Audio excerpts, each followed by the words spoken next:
urang dek ibadah ke Allah teh nu mantak berat mata, berat celi, berat hudang, aya bang baluh nur di luar ikhlas. Tuh. Di luar ikhlas, tapi lamun geus ikhlas, hudang jam sabaraha bae, salat teh sabaraha rakaat bae, ngeunaheun ieu lah tawakkal tu Allah. Allah bagian kol, bagian batin tilu. Nomor kahiji khosyah, nomor kedua ikhlas, nomor katilu tawakkal tu Allah. Bismillahirrahmanirrahim. Urang ge iman ngan iman urang mah bisa disebutkeun can sampurna. Sebab iman nu sampurna mah ieu bagian anu patali jeung batin tilu, bagian nu patali jeung zahir 2 5. Lamun geus kasifatan kunu 5 ieu zahir jeung batin karat mukminna mukmin kamil. Lamun encan kos kieu mah encan mukmin kamil, mukmin biasa bae. Sakumaha bahasa Sidina Hasan cek anjeunna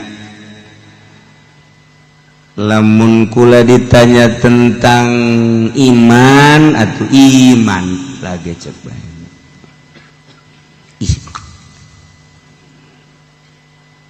iman lain lalagaan sakadar nanya saha pangeran Allah. Iman ke Allah, iman ke Kangjeng Rasulullah, iman ke malaikat Allah, iman ke kitab Allah, iman ke yaumil akhir, iman ke hisab, iman eta mah kabehan. Tapi lamun imanna ditanya tentang iman anu sampurna, mukmin kamil nu patali jeung ayat innamal mu'minuna alladzina idza dzukirallahu wajilat qulubuhum wallahu a'lam. Masyaallah. Nu tilu nu patali kana batin teh nomer kahiji sieun ka Allah. Sieun we ka Allah teh sieun. Sieun ka Allah teh artina sieun ka ancaman Allah. Innamal mu'minuna teu aya lian jelema nu mukmin nu sampurna imanna alladzina idza dzukirallahu wajilat qulubuhum. Sieun mah dek ngalengkah teh sieun beusi aya dina bebendu Allah, dek cukal-cekal teh sieun beusi aya dina bebendu Allah, dek dula-deuleut teh sieun beusi aya dina bebendu Allah, dek dunga denge teh sieun beusi aya dina bebendu Allah lantaran salah denge, salah deuleu, salah kecap Allah ngancam. Sieun. Mana coba kuari samadis ku koskaran itu. Hayu. Urang banyak keur ngaji ge main HP, Pan. Kontreng. Geus teh sieun dibendu ku Allah. Geus teh sieun. Keluar di majelis, atuh geus mulai. Mata celi geus eueuh filteran urang mah berarti kan kesieun ka Allah sakadar iman ka Allah, iman anu biasa lumrah awam ngaranna, tetapi anu bener-bener ngerenyed hatena bisi salah lengkah, salah kecap, salah denge, salah deuleu, lantaran salah deuleu, salah denge, salah kecap Allah ngabendu kulantaran embung jasa dibendu ku Allah. Wajilat qulubuhum sieun ka Allah mana jelemana. Iyalah khosyah. Nomor kedua, wa idza tuliyat alaihim ayatuhu zadatuhum imana. Di mana dibacakeun ayatna nambahan gede iman nu mantak manehana tambah gede iman teh lantaran ngadengekeun kalam Allah dengan penuh kesadaran jeung ikhlas. urang lamun ngadengekeun ayat Allah aya dina sadar jeung ikhlas lain deui lamun urang ku Allah dibere misalnya ya dibere ku Allah trek ngadengekeun nu maca Quran teh lain makhraj lain sora nu kadenge ku urang teh kok ngeunaheun jeung kadengena teh okos lain dikuceuli kumaha bae kadenge eta kos kitu mah geus hese nyaritakeun sebab tama perasaan-perasaan jelema anu dibere ku Allah. Hanya jelema-jelema nu dibere ku Allah eta lah nu bisa nyaritakeun ge sekedar nyaritakeun ge ala kadar sebab moal kahartieun. Sebab nyaritakeun tentang urusan karomah eta teh bingung neuk nyaritakeunana ge. Moal daekeun nya nyaritakeun sebab moal kaharti. Jeung moal aya nu bisa nyaritakeun lamun jelema nu encan dibere kan kos kitu. Moal bisa nyaritakeun tentang Allah lamun lain ahli Allah moal bisa nyaritakeun embungeun nyaritakeun tentang Allah anu aslina sebab naon sebab moal kaharti hartina asli teh hakikat hese. Nah ieu keur carita dibere geus ku Allah sekali-kali waktu dibere tek ngadengekeun batur ya Allah lain makhraj nu ngeunah teh lain suara jeung kadengena ge lain ku ceuli ngeunaheun perasaan eta nu disebut zadathum imana geus eta mah deuk salah ge tah deuk salah makhrajna suara jore geus lain ukuran sora lain ukuran makhraj mun nu macana ikhlas nyambung urang boga kasadaran jeung keur ikhlas geus muatan-muatan di diri urang eueuna naon hiji be Allah ngan eta datang ka dinya teh kapan eta mah lain pagawean memeh dahar mah hayang eueuna naonan di jero hate pertanyakeun ku diri urang hey awak ari sia sieun karesep sia naon anu ngaganggu sia naon pertanyakeun ku urang ka diri urang tafakur ngaranna engke aya suara-suara bila sautin wala harfin anu notogan ka jero hate urang tentang ayat-ayat Allah Subhanahu wa taala. Nah, lamun geus kos kitu kakarak. Jelema teh asal maca ayat sanajan saayat ngeunaheun perasaan nikmat zadatsum iman. Ngeunaheun sebab ikhlas. Geus kadengena ge geus lain ku ceuli lain makhraj lain suara eta mah geus hese nyaritakeunana eta mun kos kitu mah hese nyaritakeunana hanya nyana jeung Allah bae eta mah geus ngan aya seperti kos kitulah mun urang dijelaskeun mah meureun sabulu-bulu eta ayat karasa nah eta teh kos kitu kakarak wa iza tuliyat alaihim ayatu zadatsum imana tambah iman sebab nyana ngarasakeun.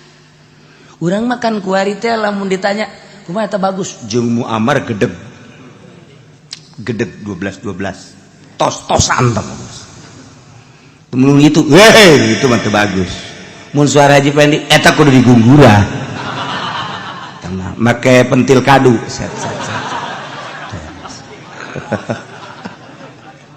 urang ku kadenge gitu kumaha makhrajna Muammar jeung Danang Qasim kumaha makhrajna Muammar jeung Humaidi kumaha makhrajna kitu si itu teh tuh nu urang seberang teh sangaranna karata Darwin si Darwin urang mah paling ngabundang banding kos kitu bae selama urang encan dibere mah ku Allah kitu bae tapi lamun urang diikhlaskeun hate urang disadarkeun sadar-sadarna urang nyadarkeun diri ulah aya nanaonan di jero hate urang sabada ditafakuran jeung dimujahadahan kurang pertanyakeun naon sia kahayang sia naon karesep sia dipeka karido tah henteu ku Gusti Allah resepeun tah henteu ku sia kahalangan si ku macam-macam nu kos karar itu hirup sia teh deuk ka mana jadi ka Allah kuari sia hirup sia rugi amat kok kahalangan ku baju kok kahalangan ku kitu sendal kok kahalangan ku macam-macam naonan setelah kurang dipicinan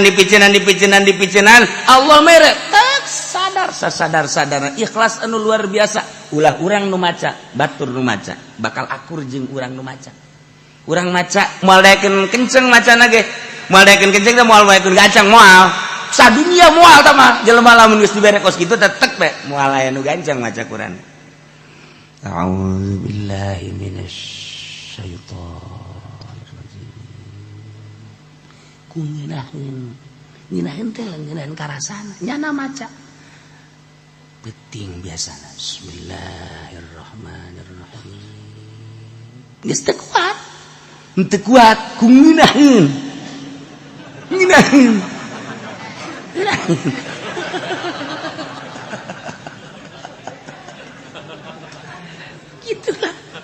Siapa juga anggel bae kan.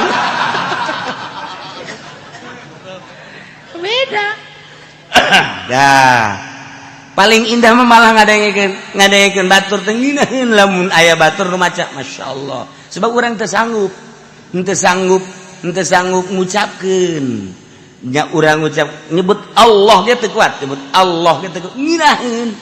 Urang maca sholawat ge heset tah nyaritakeun ngeunaheun maca sholawat, nyaritakeun zikir ngeunaheun eta urusan hese. Sebab tama penemuan masing-masing. Kuari ngadengekeun batur maca Quran we, masyaallah karim ngeunah teh lain sora lain makhraj, tapi aya nu sentuhan-sentuhan anu hese, energi nu datang ka urang nu hese dicaritakeun eta lah rahasia Allah. Nah, lamun geus datang ka dinya zadathum iman.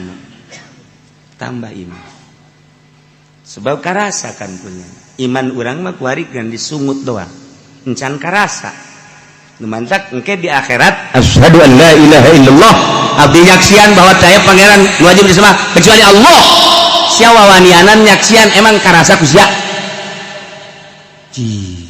Henteu. Sia wani nyaksian. Ji. Aju geus kieu kumaha tuh? Nah. Sehat jak bae. Cek malaikat. Ulah tuh sakian. Bongan sia nyaksian ira sia nyaksianana. Lamun urang bahasa cenage we geus sarah. Teu meunang cenage kos kitu. Cenage cakolot. Wes ada cenage. Lah, kita kudu boga pendirian. Masyaallah. Iyalah urang asyhadu an la ilaha illallah wa asyhadu anna muhammadar rasulullah. Syahadat teh ya. Bersaksi teh kudu nyaho. Geus lamun teu nyaho, atuh da kumaha nyaksianana? Nyaho teh ngan sakadar ya wujud kidam bakal moga lapali eta mah cangkang. Kudu nyaho kana eusina. Iyalah anu jelema nu ku Gusti Allah dibere kayakinan anu tinggi, anu nyahoeun kana eusina syahadat. Anu kumaha eta? Anu wa idza tuliyat alaihim ayatuhu zadatuhum iman. Mana jelema nu ikhlas kuari? Ikhlas jeung sadar. Maca Quran ngadengu ge jaya maksud teh. Wow. Saudara-saudara sekalian unggal peutingnya na ti kampung ka kampung eta ge aya muatan kan pos kitu. Hayu lamun ikhlas zadatuhum iman. Nomor katilu wa ala rabbihim yatawakkalun. Tawakal pasrah ka Gusti Allah. Udah deket ieu ngan ngomong doang tawakal berangkat ke Mekah kakarak bismillah tawakkaltu ala Allah wala haula wala quwwata illa billahil aliyil azim dibaca doang katawakalan aja eueuh. Artina tawakal teh segala rupa nyanggakeun pasrah sadaya-daya ka Gusti Allah ngaran tawakal. Eueuh anu diharap kecuali Allah. Eueuh anu diandel kecuali Allah. Harapan jeung andelan teh ka Allah bae. Bisa teh lamun bener-bener tawakal ka Allah moal mawa duit, moal mawa bekal hiji we Allah. Mana kuari nu aya? Mana aya? Ngaji ge ka dia mau bekal. Urang tawakal tu Allah. Hanya orang-orang anu dibere katawakalan anu tinggi lah. Jelema anu tawakalna anu benar-benar di makom tawakul wali Allah. Ngan atunya nama ngeunaheun ieu. Urang mah kan lantaran can boga makom, ieu ka Surabaya, beak duit, otomatis kan urang nginjem. Ngajual nu aya atau nginjem. Ari nya nama lantaran geus aya dina makom tawakul, datanglah ke Surabaya. Surabaya haju dek balik ka dieu duit bekal naon atau kan nya nama bisa peureum bae atau bisa dangdaunan cekel fah datang ka Tangerangkeun fat jadi duit atawa geus teu kitu langsung bae nya nama peureum set hayang datang ka Tangerang atuh datang iya tuh cenah urang ge tawakal kitu mah bisa lain tawakal gitu bisa sia ngarah tawakalna heula heseng kituan mah babari urang ge mun kitu mah cenah bisa tawakal lain kitu ngomongna salah sia tawakalna heula ulah ngomong aing ge tawakal kitu mah tuh bisa lain kitu aing hese ngomongna ye atuh bakana dibere kitu ge teh geus tawakal teh Ki Ahmad ke Surabaya hiji kumpul jeung Bung Karno jeung sabab balik ka dieu duaan nya dek balik ka naik kareta dek saurang teh dek naik naon mobil apa kareta mana ieu jeung balik kareta oh sakena enggeus eueuh kieu kunaon gampang nyokot ditangkal kadong-dong teh bacaan fut jadilah duit jang sakadar di Surabaya ka dieu teh ka Jakarta aya duit wah lamun haji pendi kos kitu mal dagang karung atuh geus daunan di rorodan punyana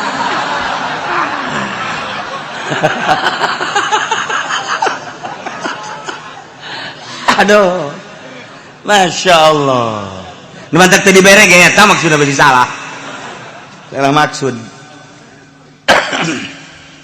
tuh tawakal ke Allah urang makan tawakal teh karena sangu bisa seubeuh urang mah lantaran dahar geus urang tatagenan seubeuh kana dahar sanajan eta adalah adat satungtung urang teu dirobah tatagenan eta moal jadi wali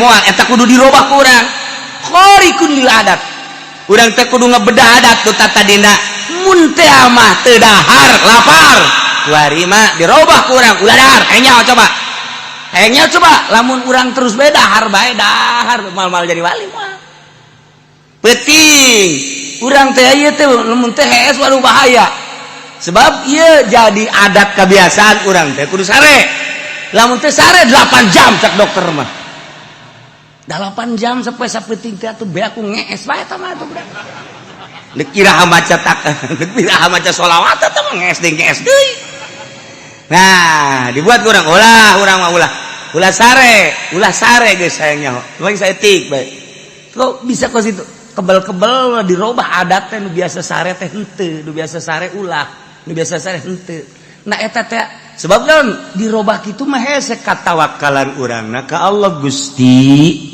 ja Gusti teh nyieun seubeuh teh sabab sangu ayeuna atuh bantak naon Gusti nyieun seubeuh ka abdi henteu kudu make sangu ja Gusti mah sagala-gala cak Allah teh atuh aing ge bisa atuh siana ninggalkeun dahar heulanan ieu mah duk ngaji bae nimbal hampura tuh Gusti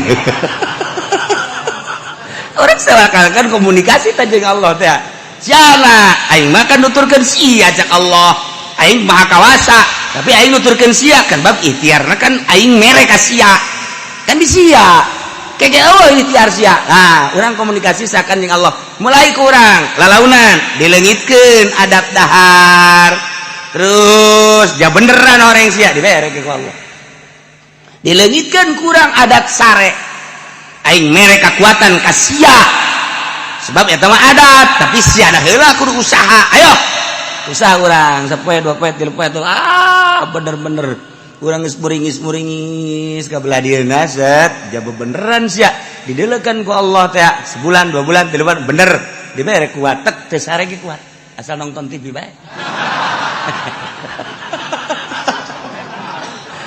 teu beres deui bae tuh urang usaha nah lamun geus dibalikeun ku urang warima urang teh geus ninggalkeun dahar dina waktu-waktuna geus eueuh berarti kan geus khariqun lil adat urang usaha ngabedah adat nu biasa sare henteu nu biasa make baju nu bagus teh cumplang-campling jeung sajabana tapi kan sing hade lamun eueuh guruan lantaran kos kitu teh teu bisa ditiru-tiru boga maksud-maksud tertentu ulah asal cumplang-campling bae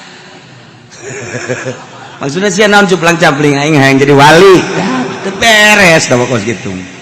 Nah kuari geus bisa geus berbeda kan, kuari berbeda mana dek dahar nya nama kuat bae, dek nginum kuat bae, nginum keur henteu masalah, dahar keur henteu masalah, sare keur henteu masalah.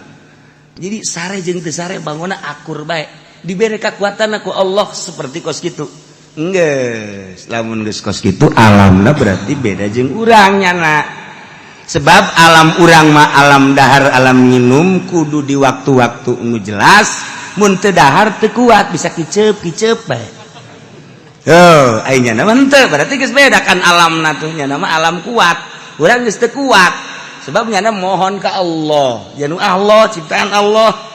Jageninganan Kangjeng Nabi kuateun Sina Abu Bakar kuat Sina Umar da naon bedana kabelah dieuna wali-wali Allah nu aya di urang Syekh Mansur Syekh Asnawi jakara ruwat atuh naon bedana jeung urang mah teu latihan doang latih urang tek kuat beda alamna geus kulantaran beda alam urang teh kuari mah bersih geus bersih zahir bersih batin bisa kadeuleu kuari mah makhluk-makhluk halus. Aya jin tuh kadeuleu tuh. Lulumpatan tuh, lulumpangan. Kadeuleu beda jin mah. Jenggotan jin.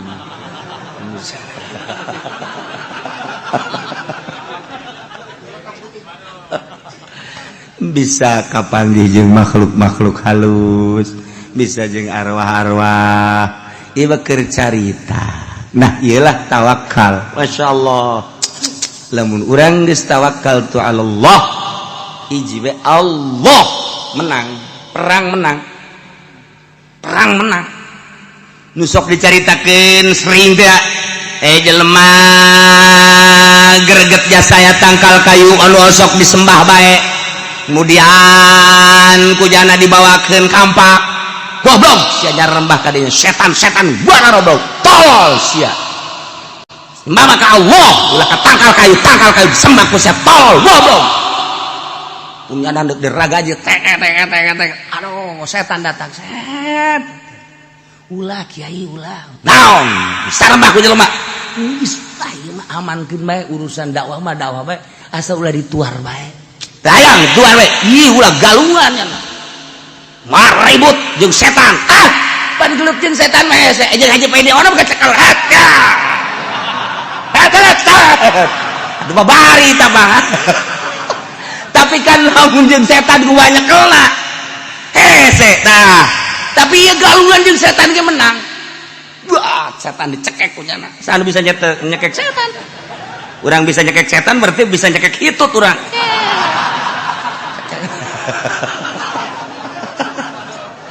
dicekek setan ampun jeung setan ampun sia ampun geus kieu bae jeung setan amankeun gula ayo geus gula mah geus pokona mah amankeun hitungan ke dibere bonus dihandapkeun anggel ke cokot duit sapoe 5 dirham sakitu bae geus bener sia bener sia ieu bener gula mah moal jalir tiang ge moal gula masa ulah dipaean geus aman atuh awas ya nya lamun eueuh duit 5 dirham cekek ke wae beres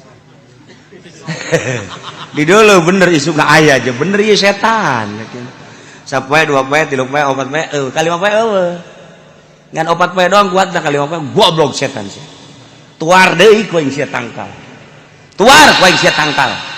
bawakeun ragaji deui gongseng goblok sia di sembahan bae tuar sia ku aing datang deui setan ulah dituar kajian kumaha dakwah mah dakwah ulah dituar teu beda bohongan jalir janji sia aing naon 5 dirham mana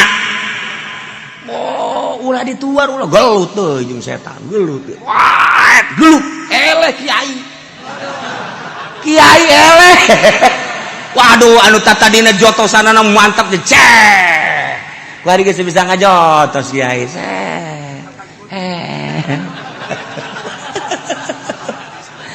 aduh kawari setan kecekek kuari kiai cekek ku setan ayo kiai kemana ampun geus aman bae geus aman geus geus gulaman penting mah ulah dicekek kajian teh geus asal aman baik kajian teh dibere duit ya awas ya cek setan teh sekali-sekali deui sakai kurang da motif nu pertama nu mantak menang lillahi ta'ala ikhlas motif nu kedua nu mantak eleh 5 dirham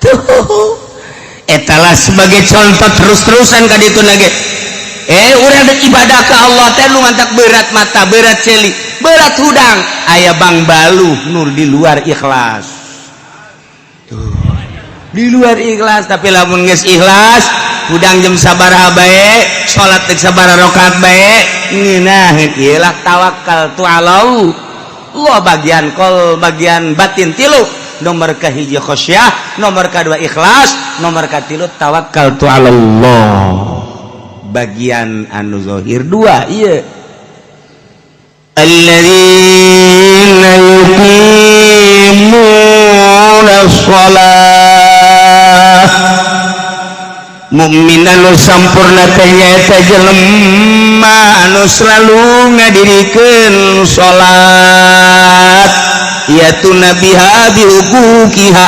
ngalaksanakeun salat kalawan hak-hakna salat urang ge osok salat osok kadeule malah gegedena mah hayang kadeule kajeun Allah mah ja-nya nama gaib ieu gaib iman penting mah ieu bae jelema tatangga supaya neuleu bodoh ka masjid ge dak heuy ayo ka masjid ayo padahal hayang ka alam eta hayang ka alam tapi kan jelas bae salat kos kitu mah tah salat ambrang dong lain salat ambrang salat teh nomor kahiji salat syariat nomor kedua salat thariqah nomor katilu salat hakikat salat syariat mah anu dijelaskeun ku Gusti Allah anu tanha 'anil fasya'i wal munkar salat eta bisa tanha 'anil fasya'i wal munkar eta salat syariat geus lamun urang salat kemudian bisa ngahalangan tina munkarat tina fahsya nah ieu salat kakarak salat syariat ku lantaran salat geus teu daek maling lantaran salat teu daek korupsi lantaran salat teu daek ngabohong lantaran salat teu daek maksiat tah eta salat eta mah salat kakarak salat syariat nu kos kitu mah ngaranna lamun salat bisa tanha anil fahsya'i wal munkar sakumaha anu dijelaskeun dina Al-Qur'an eta salat syariat kos kitu ge eueuh jelemana tah ieu mah ambrang salat ieu mah ambrang tuh Masya Allah karim etalah salat syariat encan asup ka di ayat ieu sebab ieu mah tadi ge innamal mu'minuna al kamilunal iman mukmin nu sampurna imanna bagian zahir nyaeta anu ngalaksanakeun salatna lain salat syariatna eta mah salat lumrah tanha anil fahsya'i wal munkar salat aya deui salat teh salat thariqah mah kuari geus mulai make perasaan salat yatuna biha bihuquqiha ngalaksanakeun salat kalawan hak-hakna salat tadi teh hak salat teh syarat jeung rukunna dilaksanakeun anu engke ka dituna teh bakal tanha anil fahsya'i wal munkar kuari mah make perasaan salat eta ngahadirkeun rasa neuleuh ka Allah ngahadirkeun rasa dideuleukeun ku Allah ngahadirkeun rasa ngadenge ka Allah dihadirkeun rasa didengekeun ku Gusti Allah nu jelas mah ngahadirkeun kudrat iradat Allah jeung hayat jeung samakna urang teh setiap gerak moal kaluar tina kudrat iradat Allah geus saturang nangtung urang teh kudrat iradat Allah ruku urang kudrat iradat Allah tidak urang kudrat iradat Allah sujud urang kudrat iradat Allah tapi eta kudrat iradat Allah teh karasa ku urang dihadirkeun ku urang kudrat iradat Allah geus liwat tina tanha anil fahsya'i wal munkar kuari mah geus dihadirkeun kudrat iradat apa aya anu robah di luar kudrat iradat mal aya. Apa aya nu cicing di luar kudrat iradat Allah mal aya. Berarti pada hakikatna kabeh robah jeung cicing langit bumi kabeh saantero teu kaluar tidak kudrat iradat Allah. Nah, kulantaran ieu teh kudrat iradat Allah, urang teh kuarikeun salat. Aya dina kudrat iradat dikudratkeun jeung diiradatkeun ku Allah salat. Gusti. Loba nu gagah. Gusti loba nu sugih, Gusti loba nu harebat nu palinter tapi teu dikudrat diiradatkeun ku Gusti salat.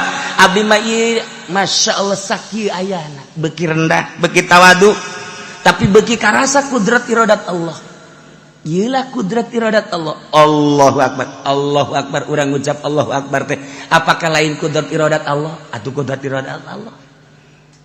Begitu orang Allahu akbar kabir apakah lain kudrat iradat Allah atuh kudrat iradat Allahu akbar kabir alhamdulillah tah terus begitu orang ruku Allahu akbar apakah lain kudrat iradat Allah atuh kudrat iradat Allah urang itidal Allah sami Allahu liman hamidah apakah lain kudrat iradat Allah atuh kudrat iradat lamun kudrat iradat Allah teh atuh berarti Allah jamual aya nu kaluar sifat tina zat atau lamun sifat keluar tidak zat mah atau bisa acak-acakan kudrat iradat Allah sifat Allah berarti urang karasa kudrat iradat Allah atau karasa Allah na mulai guys lain salat biasa eta ge encan kaasup ka dieu encan kaasup innamal mu'minuna alladzina idza dzukirallahu wajilat mantak ayat ieu lain lalagaan Sida Hasan nyaritakeun kula lamun ditanya kumaha iman asa kadar iman mah aya dua cakna iman aya dua al iman imanani lamun iman sakadar amantu billah wa malaikati wa kutubihi wa rusulih wal yaumil akhir wa bil qadari khairi wa syarri min Allah taala biasa tapi lamun iman nu kadua dina ayat innamal mu'minuna alladzina idza dzukirallahu wajilat qulubuhum kula ge ieu wallahu a'lam. Nah ieu lamun kurang teu dibahaskan pajar biasa bae gorenganan lain lalaga encan datang tah salat nu model kos kitu ge can datang atuh komo salat salat nu kumaha tuh salat anu geus eueuh iradat urang teh geus eueuh iradat jadi berarti eueuh iradat mah kos langlayangan kan teu boga iradat dikenyedkeun teh kunu mentangna kenyedkeun set ngaler set ngidul set naik set turun set urang seakan-akan langlayangan. Allahu akbar teh lain urang. Ai tadi makan karasa kudrat iradat Allah. Ai kudrat iradat Allah teh kapan meureun sifat Allah. Ai sifat Allah teh meureun Allah aya di urang Allah teh. Wah, geus mulai ngakal. Tah, ieu geus hese ngabahasakeun anak kan. Kuari mah geus aya. Tadi makan ngahadirkeun perjalanan korekat kuari geus aya. Geus eueuh. Nanaon ja nu ayangan Allah da Allahu akbar geus salat lagi nya mah geus teu aya waktuna lantaran eta geus datang ka dinya mah bakal natea zaman hiji bae beurang peuting tempat hiji bae wahdaniyah fil zaman wahdaniyah fil makan ja eta mah perputaran matahari atuh aya beurang jeung peuting ge aya berang aya peuting tah panon poe dari ka panon poe di luhur berang dari ka panon poe di handap peuting ja zaman lama ieu keneh ya nu kurang kuari keur dicicingan teh berang atuh panon poe na bae di luhur urang cicing we di dieu panon poe ka handap atuh urang di dieu bae teh cok geura diuk bae urang di dieu datang ka isukan datang ka isukna deui nu berputer mangan panon poe doang atuh deuk naon ka babawa ku panon poe urang deuk naon ka babawa ku panon poe euy ngampi kunaon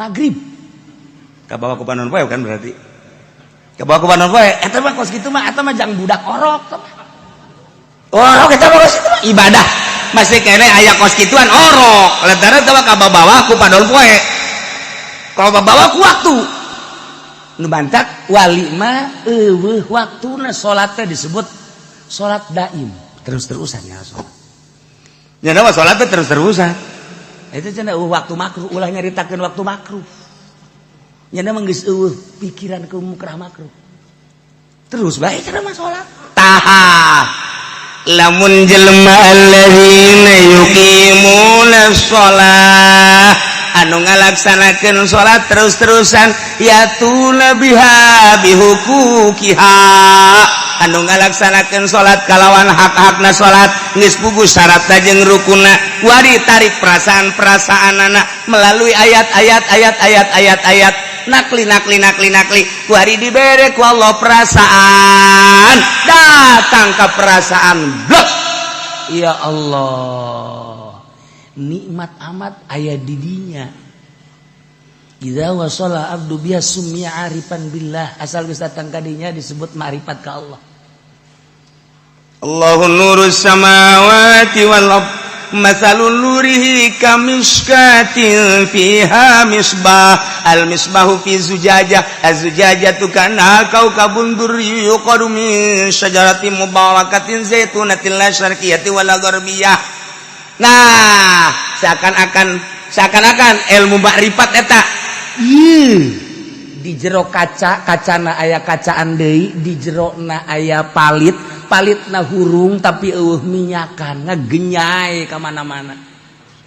Nah di awak urang teh aya makrifat seakan-akan dibungkus ku awak teh dibungkus deui ku naon kitu ngaranna daging dibungkus aya dina kolbu teh sonubariun sagede ke lain kolbuna di jero eta teh aya makrifatan ngagenyai ka mana-mana teh geus jana aya di dinya nikmat geus sekeun geus ka Allah antak sok dicontohkeun ari eta Syekh Khalil Bangkalan ketika nyana salat di Tuban di maguruna ketika guruna teh pas magrib nu sok dicaritakeun Allahu Akbar nyana seserian bae ngejalakat datang ka kaget guruna teh kunaon ibudak seserian bae beres sholat siapa tadi yang ketawa bejakeun eta seserian we nyana seserian ngeganggu kamu ini gitu lantaran dicarekan baik kenapa kamu ketawa nyana ngomong saya bagaimana nggak ketawanya emang atuh di hati guru katanya di sini ada nasinya banyak di sini gorenganan eta teh guruna teh lapar hayang dahar. Nah, kababawa sholat tuh lamun Syekh Ahmad adina Imam Ghazali bunga makmum ka Imam Ghazali datang ka bebeja Imam Ghazali ka mana ayeuna dipanggil kapan adina sangeus dipanggil cak adina Imam Ghazali ma atuh deuk kumaha abdi ngamakmumna ka Ghazali lantaran di jero hatena aya getihan kajakeun Ghazali emang aya getihan masyaallah horeng adi geus leuwih hebat kula teh keur ngaijtihad babhen manhead bageti eta kadeuleuh kan masyaallah eta lah salat jelema ahli makrifat batak cenah mah atuh kadang-kadang ngamakmum kadang-kadang tilok jarang lolobana mah jarang antak di lembur nu jero ka masjid eta buat teuing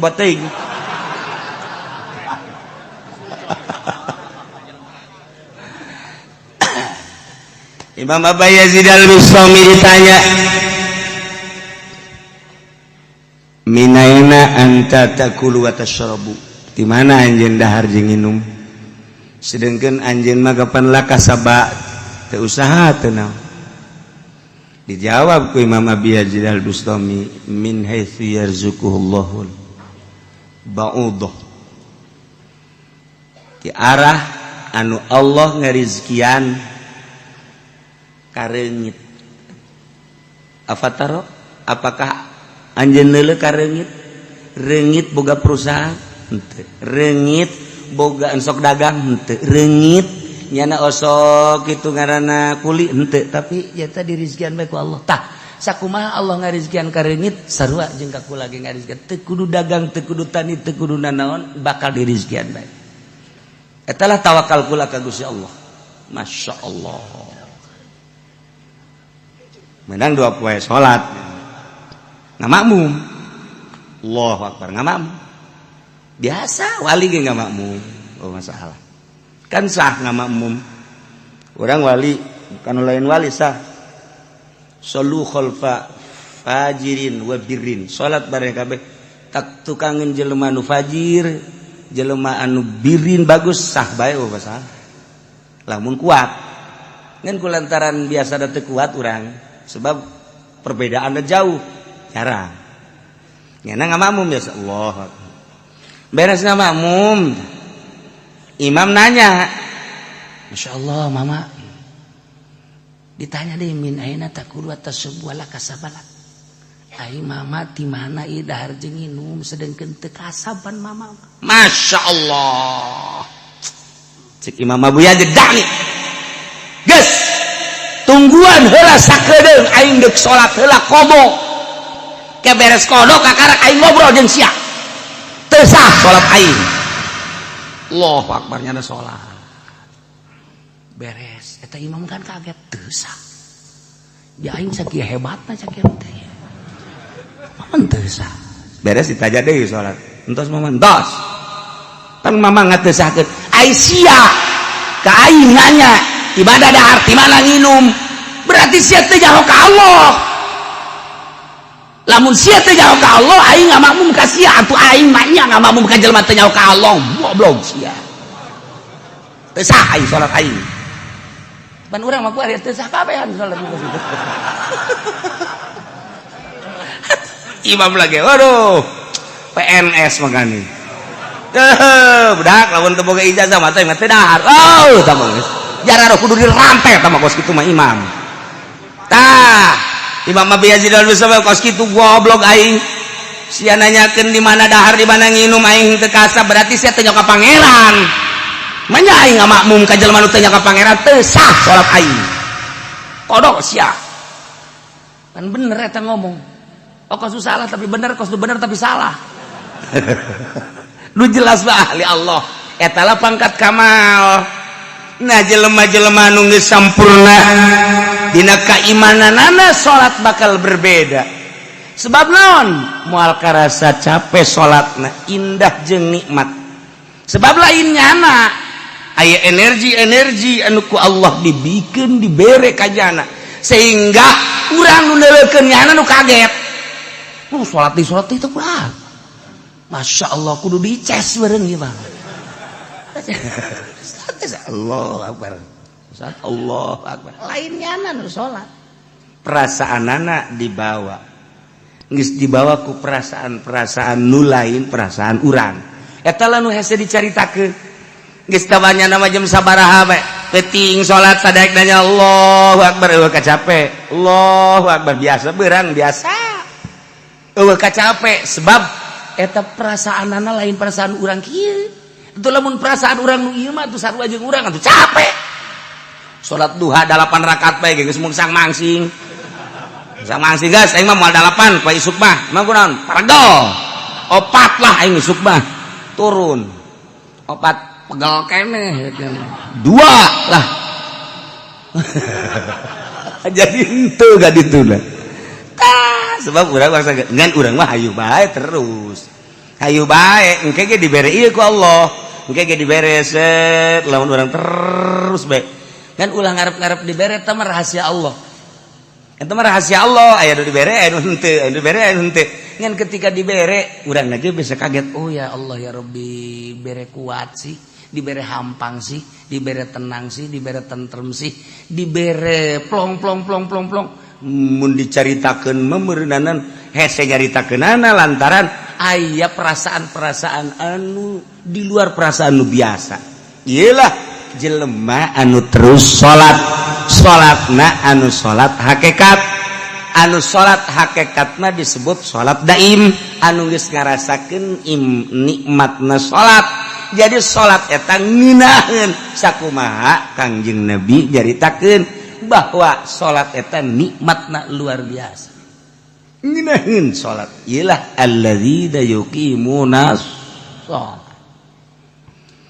wa mimma razaqnahum yunfiqun mukmin anu sampurna teh nomer kalimana bagian zahir yunfiquna mimma razaqnakum nyana mekeunan merean nganapakakeun harta-hartana anu menang pamere Allah di jalan Allah fi taatillah lantaran teu ngarasa boga dirina jaya manu aya di leungeun teh ngan sakadar dilewatkeun ku Gusti Allah geus atuh ieu lewatna melalui leungeunnya na teh berarti seakan-akan ieu harta teh titah dibangunkeun titah dibikeun lain urang diempok-empok pake nikmatan ngeuneunahan hartana teu eureun-eureun terus bae dibikeun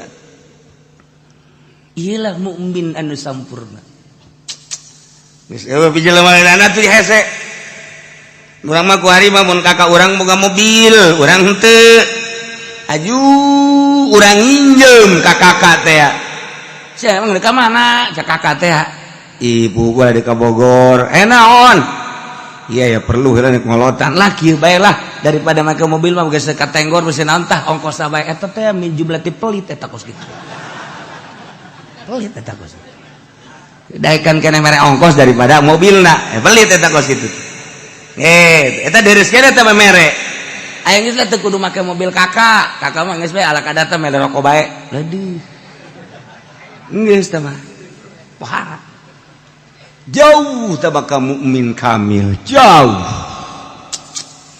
di antarana jelema anu moal kapanggih jeung Kangjeng Nabi Qadir teh di mana ya harta nu ngarenggen di imah datang ka isuk moal kapanggih jeung Kangjeng Nabi Qadir alaihi salam lamun aya harta ngarenggen di imah urang teh dibagikeun eta teh halang tina kapanggih jeung Kangjeng Nabi Qadir alaihi salam jadi lamun hayang kapanggih jeung Kangjeng Nabi Qadir ulah aya nu direnggenkeun deuk sare beakeun kabeh tuh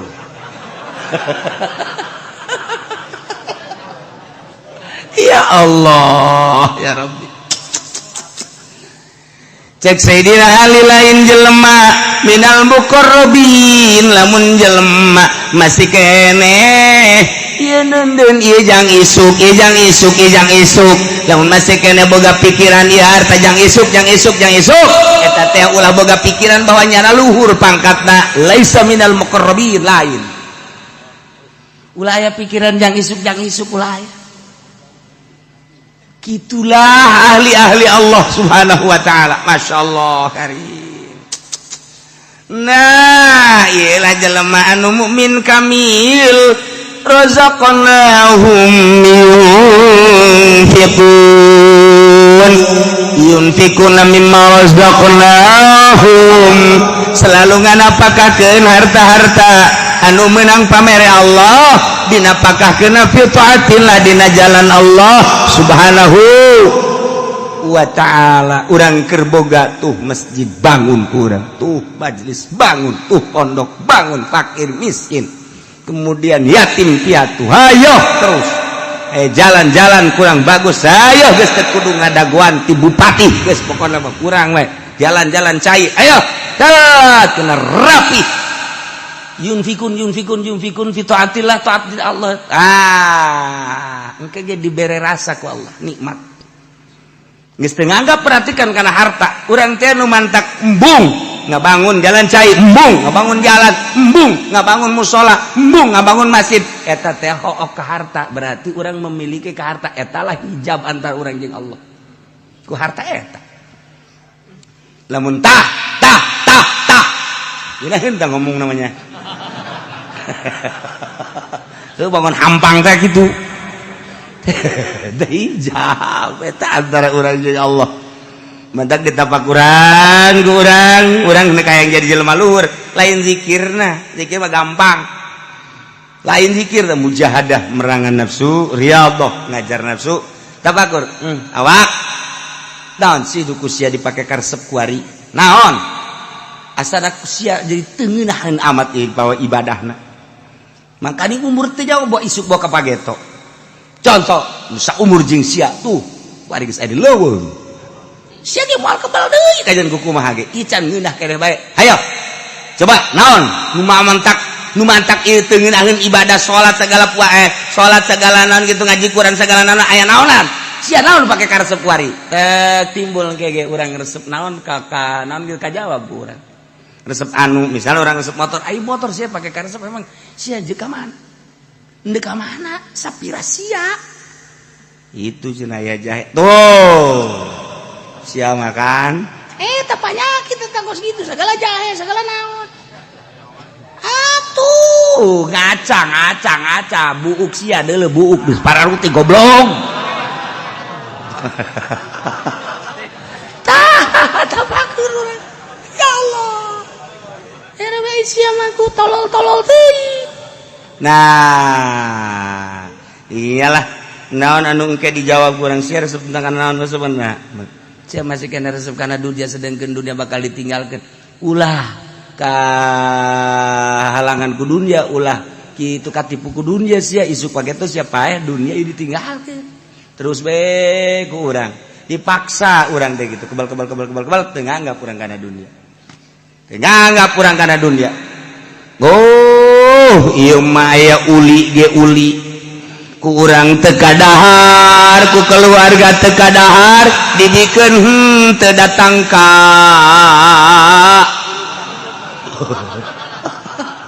eta jelema pelit eta kos kitu weh kuari gong sepacoy kue Cina ya kue Cina teh kapan sapoe 2 poe 3 poe mun teu gadahar atuh pan eta mah bisa pake nimpa anjing telas kana mah tuh nah ieu lamun kurang diantepkeun teu atuh mantak naon bikeun sih keretan dahar geus sia ngejalar geus bikeun ka batur bikeun plong bae urang pikiran mah ieu mah lain datang ka bulukan Masya Allah tah eta hese tah geus kitu tah hese jasa ya Allah aya deui di Limbangan Garut Limbangan Garut eta sok kapanggih bae jeung Kangjeng Nabi Khadir aya nyana nyaritakeun saminggu dedik maot sababaraha kiai ngalayat kadinya nyaritakeun bahwa kula unggal malam Jumat kadatangan Kangjeng Nabi Khadir masyaallah karak seminggu maot teliti jak kiai kan kiai pancen lamun aya makanan anu teu dibikeun moal kadatangan Kangjeng Nabi Khadir tapi nyana unggal malam Jumat jeung Kangjeng Nabi Khadir sedengkeun kiai eta kuehna loba nyana bingung tadu sejen kiai-kiai teu karti eta gitu non gitu ngaranna aya hiji kiai ngimpi ka panggih mana barang ngimpi lain kitu kula mah di imah teh kapan boga kamar sorangan ieu imah geus teu dianggap dibikeun ka pamajikan jadi kula mah di kamar tah sorangan ieu imah geus lain nu kula nu pamajikan nu anak kabehan los ieu kue ke lain nu kula tong urusan nyana kula geus misah sama cakena jeung nu kos kana ditu tadina impian teh kula mah ieu bae imah kita baga baju dengan sakadar 2 ieu dipake nu ieu diseuseuh ieu dipake nu ieu diseuseuh ngan sakadar sakeu imah lain nu kula sagala rupa lain nu kula jadi geus teu boga naon tak urang ge bisa kos kitu masalah ngeunaheun ongko deui mun hayang nyokot ka dinya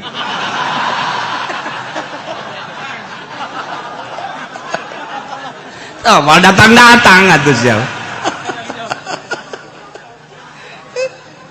ya Allah di urang di Tangerang aya di Tangerang sok kapanggih jeung Kangjeng Nabi Khadir aya catatan nu sok kapanggih jeung Kangjeng Nabi Khadir teh kan lain catatanana Jawa Timur kuari ye Jawa Tengah Jawa Barat Tangerang misalnya kuari ge aya catatanana nu sok kapanggih jeung Kangjeng Nabi Khadir saha eta ulah hayang nyaho ulah aya geus tah eta aya kacat duduk kapanggih di Mekah nu kapanggih di urang anu bisa nambah iraha bae hayangna ari henteu ditambah henteu datang tapi lamun hayang kapanggih bisa eta kan aya catatan-catatanna di jelema-jelema tertentu kitulah seputar ahli-ahli Allah Subhanahu wa taala nah iyalah jelema nu mukmin kamil wa mimma razaqnahum yunfiqun teu hook harta didapakahkeun di jalan Allah lantaran teu ngarasa nu nyana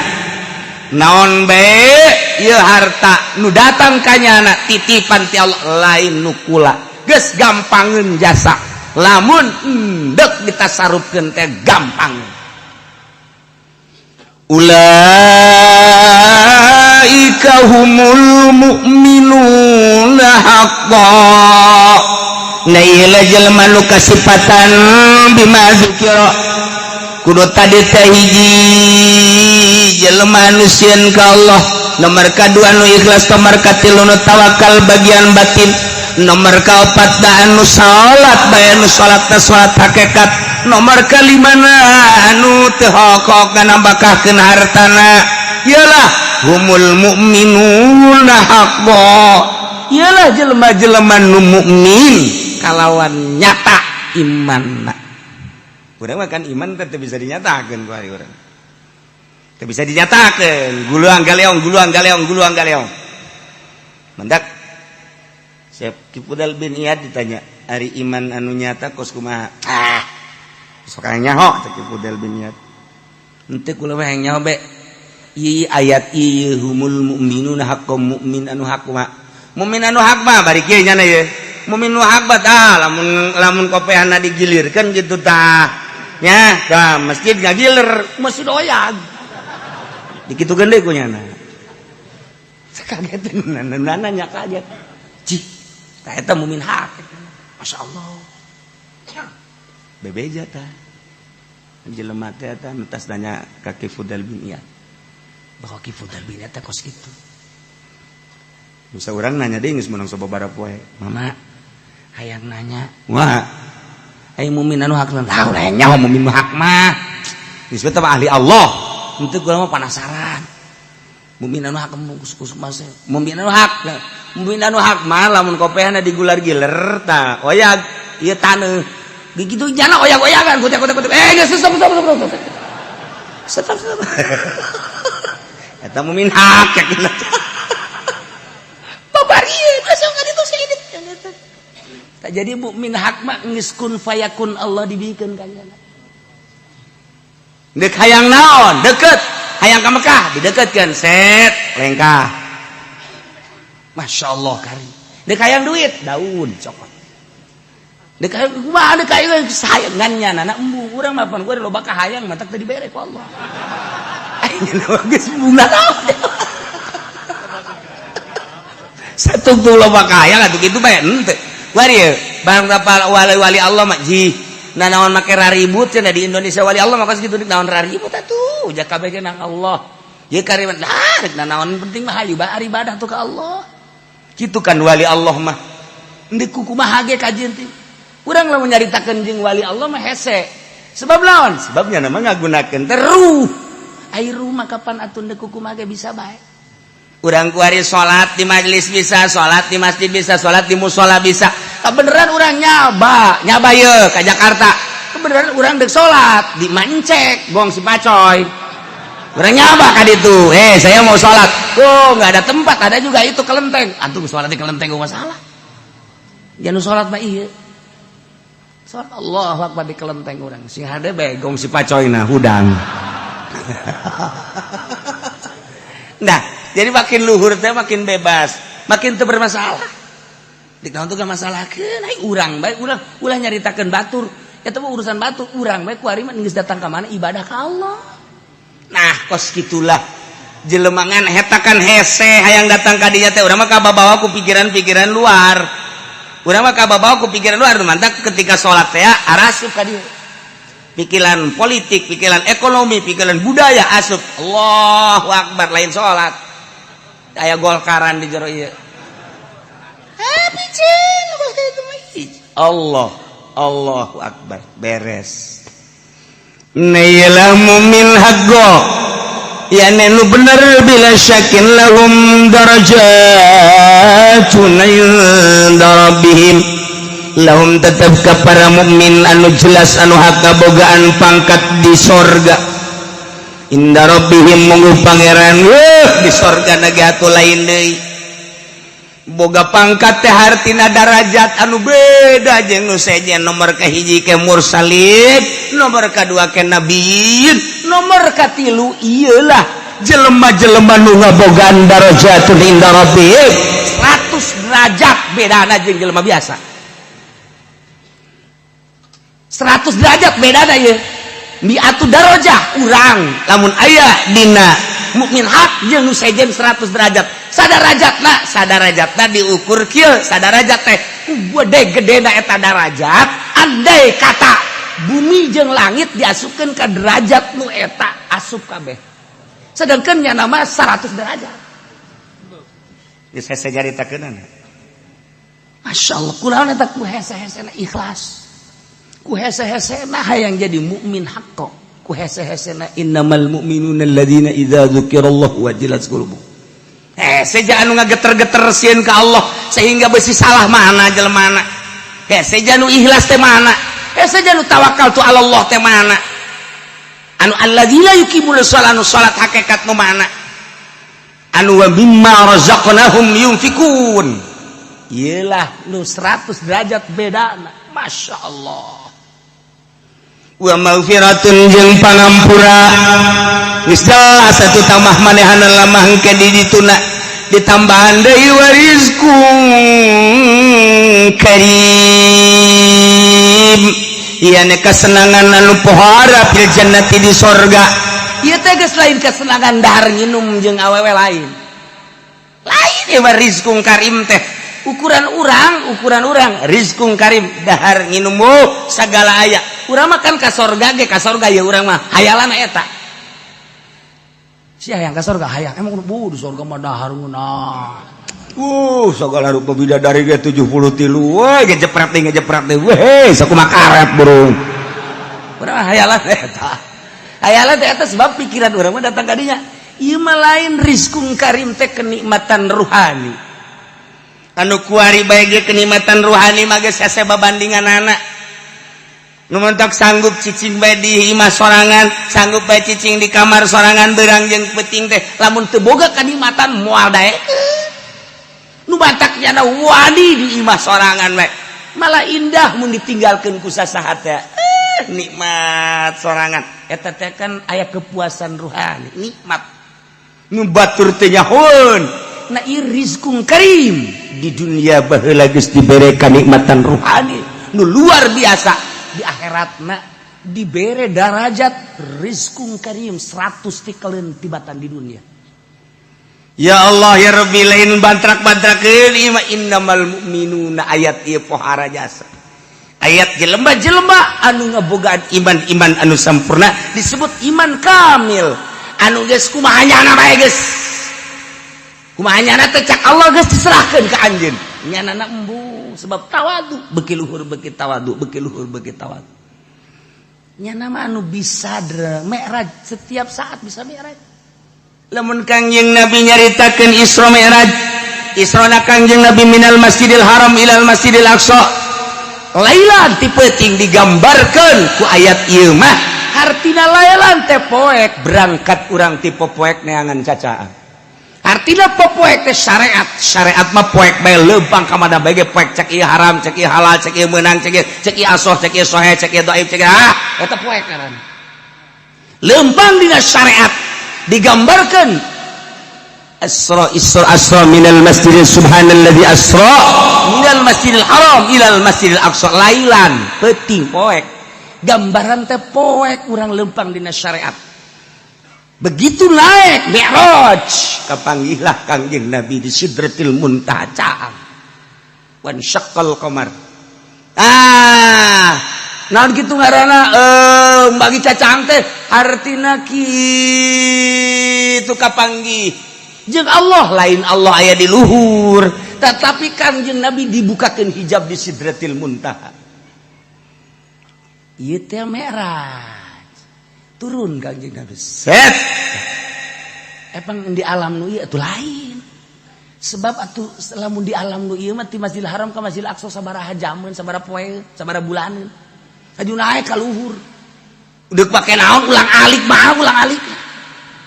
lain alam nu ieu nah lamun Kangjeng Nabi kos kitu atuh urang ge bisa iyalah alladzina yuqimunas shalah jelema nu salatna mi'raj ka Allah nu mantap hasil mi'raj teh salat hasil mi'raj teh salat. Dengan salat urang bisa mi'raj ke Allah. Salat urang teh nu salat nu bener bisa mi'raj ke Allah. Carana awak urang mah ieu mah buatan Allah tina taneuh. Di jero awak urang aya ruh. Di jero awak urang aya kolbu, di kolbu aya Allah. Toapkeun roh urang gerage di kolbu urang. Bakal mi'raj gerage. Mun teu mi'raj gajedag.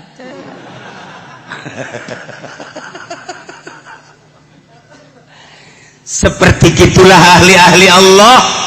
Eta mah secara global lah seperti eta. Praktekna tetep bae kudu boga guru. Teu bisa dipraktekkeun kitu bae teu bisa. Sebab naon? Sebab cara narik napasna, cara pereumna, cara ngahadirkeunana lamun encan mujahadah, encan riyadhah, jeung encan zikir, tafakur mah bisa. Padahal ayat mah geus aya di urang. Tanda-tandana geus aya di urangan meraktekkeunana kudu boga guru ngaranna ieu lah guru mursyid. Ngan ieu mah keur carita alladzina yuqimunas shalah, jelema nu salat, salatna salat hakikat. Artina salat hakikat mi'raj. Mi'raj teh kapanggih jeung Allah. Kanjeng Nabi mi'raj kapanggih jeung Allah. Urang salat kapanggih jeung Allah. Pan urang mah salat kapanggihna jeung motor mah lulu. Di dieu ye motor, mobil eta onam deureus pasti kana elektronik. Eta jeung urang Karawang. Ieu mah nya salat kapanggih jeung itil teu beres atuh salat. Ya Allah ya Rabbi, iyalah mi'raj alladzi la yuqimuna shalat. Nah iyalah anu bakal dibere lahum darajatun inda rabbihim wa maghfiratu wa rizqun karim. Bakal dibere darajat, bakal dibere maghfirah, bakal dibere rizqun karim, rizki anu indah, anu mulia, rizki ruhani. Ieu mah Tuan Raja Pangeran Firaun Musa teh ulah diantep lantaran horenganannya datang ka dieu teh jadi ahli sihir anu pandai anu hebat anu ulung. Ieu mah lain semata-mata Musa datang sadatang-datangna horenganan deuk nembongkeun pangabisa anu tujuanna yuridu ayyukhrijakum min ardikum. Ieu mah Musa mah semata-mata deuk ngusir we ka urang. Rakyat bade usir eueuh masalah, tapi kan Tuan Raja mah pangeran. Masa diusir ku anak angkat? Isin kabejana. Nah, perlu dipikir coba ku Tuan Raja. Musa datang ke dia mawa sihir pohara. Eta tongkat jadi orai nu sakitu gedena, eta leungeun jadi hurum sakitu poharana. Ieu teh lain semata-mata nembongkeun ilmu sakikituna doang, ternyata ujung-ujung mah moal henteu yuridu ayyukhrijakum min ardikum, pasti deuk ngusir urang ti nagara Mesir ieu. Cik Raja Firaun lamun kitu mah atuh nyanggakeun sadaya-daya ka maraneh wahai para menteri, wahai para inohong pemuka tu pamaza takmurun. Kumaha coba ieu urang musyawarah, hasil musyawarah nandeuk dikumahakeun coba ieu katangtuanana coba. Aing geus poekeun lantaran aing tadi geus teu orai gede jasa kuari jadi gegeter. Aing sawan. Ih, cak para punggawa maaf sa pangeran sawan. Mah budak leutik cenah sawanna tuh. Aing diberani-berani ge kuari ngageter bae. Coba pamaza tak murun, coba kumaha urasan itu. Coba musyawarahkeun. Dimusyawarahkeun di keraton kerajaan Firaun teh para inohong jeung para pembesar. Ngamusyawarahkeun tentang kumaha sakuduna ieu Musa nu sakitu hebatna mawa ilmu sihirna dianggap sihir. Hasil daripada permusyawarahan paripurna ngabijilkeun qaul cek para pembesar teh Firaun arjihu wiji Musa antepkeun heula tahan ulah kena ka mamana nomor kedua bahunya ada babarengan ejeng kakana ngaran Harun tahalula ulah waka kamamana. Nomor kedua wa arsil fil madaini hasyir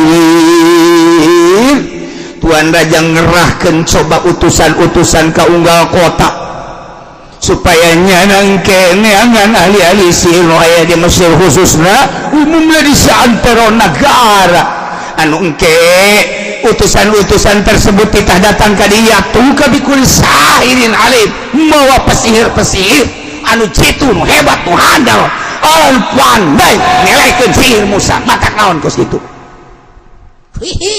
pinter mame cek Raja Firaun aing teh sambarangan boga menteri teh bagus sorangan sia boga pemikiran anu hebat aing mah teu kepikir kitu cek Raja Firaun lantaran aing sawankeun tapi maneh mah ieu boga pikiran teh ku jernih-jernih teh geus ana kos kitu masuk urang laksanakeun Musa jeung Harun urang tahan ulah kena ka mamana lantaran nyana boga ilmu wari mah aing neutrakeun ka jelema-jelema tertentu titah ngadatangan berbagai kota supaya neangan ahli-ahli sihir ti mimiti ahli sihir leutik nu pertengahan datang kana buaya kita dibawa ka diadukeun ku urang matak naon urang ngadu sihir hei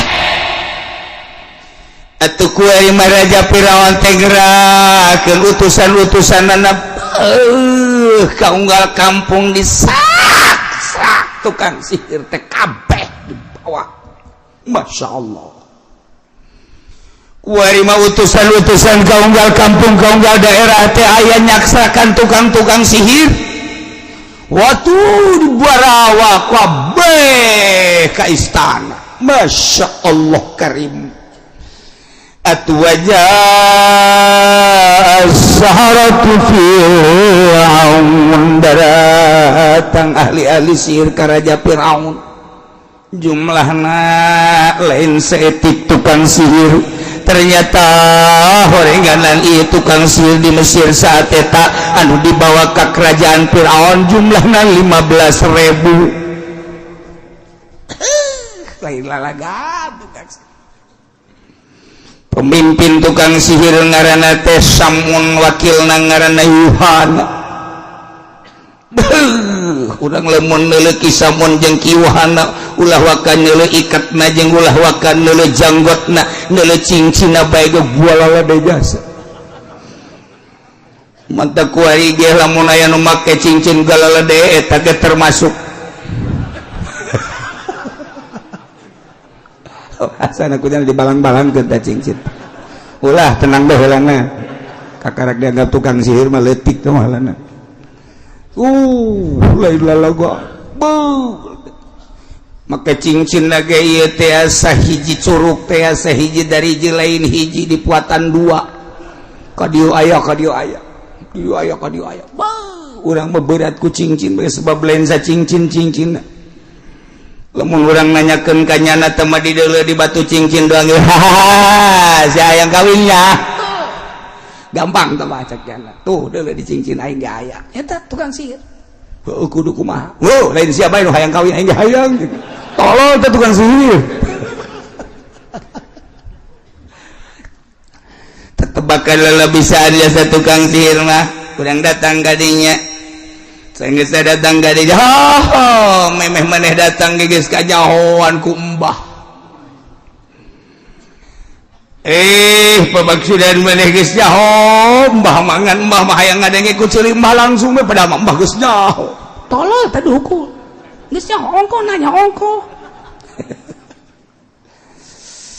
ieu cek du datang teh boga pamajikan ayo majikan teh cager-cager tawa lain sapayakit-payakitna geus kauji tabak aing teh cek teh tamah lamun di Ciduhan teu datang ditimpah liwat atuh di Rawel meureun deukeut berarti aing geus jeung jasa di maksiat teh dihareup daya tangkal balingdingan kan tangkal baling heuh dihareup jauh belah sisi aya kan belah sisi belah mana belah sisi katu jauh nu di tukang aya eueuh ceknya tunggul aya eueuh jasana tangkal balingdingan asli nama keuri nama aya wah ngomong sia dukun dolol kudu aya bae geus eueuh ge kudu aya bae sia mah can sia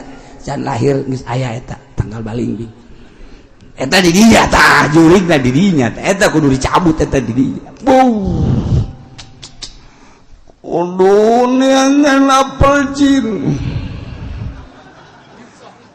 lisong saya coba di apel jin apel nu biasana ulah kudu dibejana jeruk sabaraha rupa timimiti jeruk nipis datang ke jeruk siem datang ke jeruk anu gede datang ke jeruk Bali eta kudu aya kabeh